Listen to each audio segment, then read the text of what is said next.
Երեկ Հայաստանի Հանրապետության ղեկավարը հայտարարել է, որ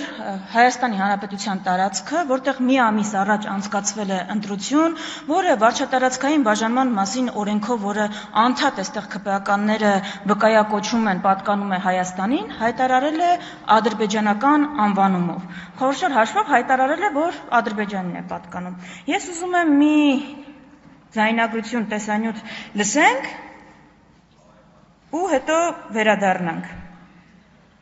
Խնդրում եմ ուշադիր։ Շատ է խոսում անկլավների մասին։ Մենք օրինակ նայում ենք, մենք մինչև այս պահը ինչքան ուսումնասիրել ենք, անկլավների գոյության իրավական հիմք չենք գտել։ Հիշում եք մի քանի անգամ կամ ձեզ այս ֆորմատով կամ այլ տեղերում ասել եմ քարտեզը ինչ է, քարտեզը գծագիր է, որ ոնց կարող ես գծել, պետք է իրավական հիմքը նայես։ Եվ մենք այս պահի դրությամբ ինչքան ուսումնասիրում ենք իրավական հիմքերը, անկլավների գոյության իրավական հիմք չենք տեսնում, չենք գտնում։ Մեզ թվում է, որ մենք այս մի տարվա ընթացքում արդեն բոլոր հնարավոր փաստաթղթերը ուսումնասիրել ենք։ Բայց նաև ուզում եմ արձանագրել, որ այս պահի դրությամբ այդ իրավական հիմքը մենք չենք գտնում։ Շատ է խոսում անկլավներ։ Նիկոլ Փաշինյան 2022 թվական ելույթը կարելի էր վերնագրել «Հետ բերեք հին Նիկոլին»։ Ես հիմա հարց առաջանում,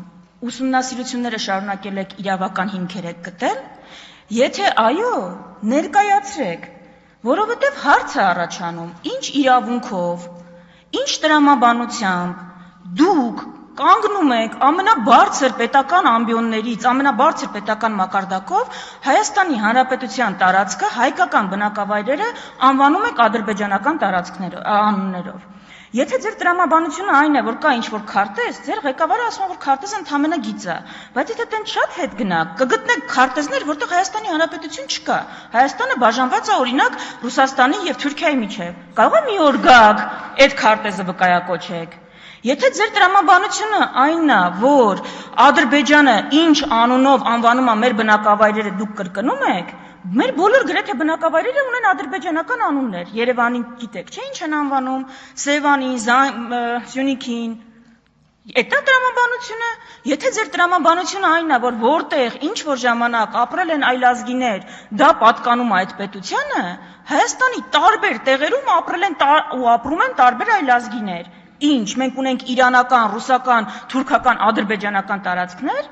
Երբ մենք ձեզ ասում ենք, որ սահմանադրությունը չի կոնֆլիկտացին, ՔՊՆ-ն է կոնֆլիկտացին, սա նկատի ունենք, ինչ է նշանակում երկրի ղեկավարը ասի ես հիմա փաստացի ունեմ այլ երկրի տարածք։ Դա թե պատերազմի հրավեր չի, ինչ է։ Դա ինչ է։ Հիմա գալով հանցի բուն էությանը, իրականությունն է, որ որևէ իրավաքաղաքական հիմք չունեք, որևէ իրավաքաղաքական հիմք չկա, բայց Ադրբեջանի հերթական պահանջը կա։ Դուք խոստացել եք, որ սահմանագծման եւ սահմանազատման շրջանակներում մենք պիտի մեր օկուպացված տարածքները վերադարձնենք։ Դա խոստանում եք Տավուշի դեպքերից։ Ամեն զիջումից ասում եք, այս տալու ենք, դրա դիմացը բան ստանալու ենք։ Երբ, ինչ ենք ստացել, ոչ մի բան չենք ստացել, ինչ, երբ են ադրբեջանցիները դուրս գալու Հայաստանի Հանրապետության օկուպացված տարածքներից, սահմանագծման և սահմանազատման շրջանակներում առաջինը ու առանց առաջ գնալու, այս հարցը պիտի քննարկվի։